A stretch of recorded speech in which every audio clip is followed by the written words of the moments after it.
Ayah, Pakcik Lubuk Tumpah datang. Pakcik Lubuk Tumpah? Siapa tu? Alah, yang selalu beli besi buruk tu. Dulu dia famous. Sekarang dia dah taubat. Besi buruk? Famous? Sekejap lah, suruh dia tunggu. Ayah nak bersiap sekejap. Pakcik, ayah suruh tunggu. Ayah tengah bersiap.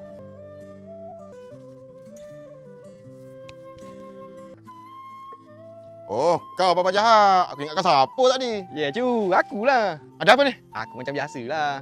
Aku datang ni nak cari besi buruk. Ada? Besi buruk. Ada. Tunggu kejap. Eloklah. Ni. Satu guni yang aku bagi kau. Adik. Adik ada barang aku nak jual. Adik ada air botol kaca je, ayah. Botol kaca kau ambil? Aku ambil. Semua aku ambil. Botol kaca, botol kicap semua boleh. Seposen berapa? Seposen 3 botol. Boleh lah tu. Adik, dia ambil dek. Cepat. Nak jual. Kejap. Nampak macam banyak aja tu. Dia suka mengumpul. Biasalah budak-budak kan. Tu. Ni.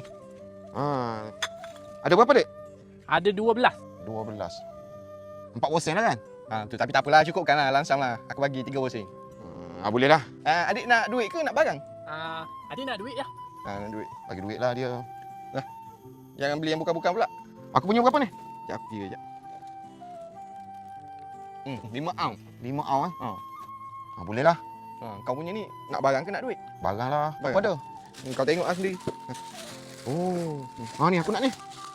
Yang ni tak lepas. Tak lepas. Yang ni sekurang-kurang 20 ounce. Habis tu apa yang dapat? Ni gelas ni. Boleh lah gelas. Tak boleh lagi. Satu je. Satu je? Plastik mahal sekarang. Bagi 2 lah. Aku dengan anak aku.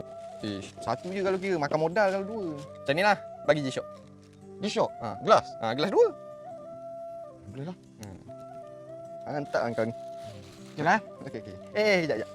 Aku beli dengan harga yang tersebut. Aku jual dengan harga yang tersebut. Sekarang ni apa yang mahal besi buruk?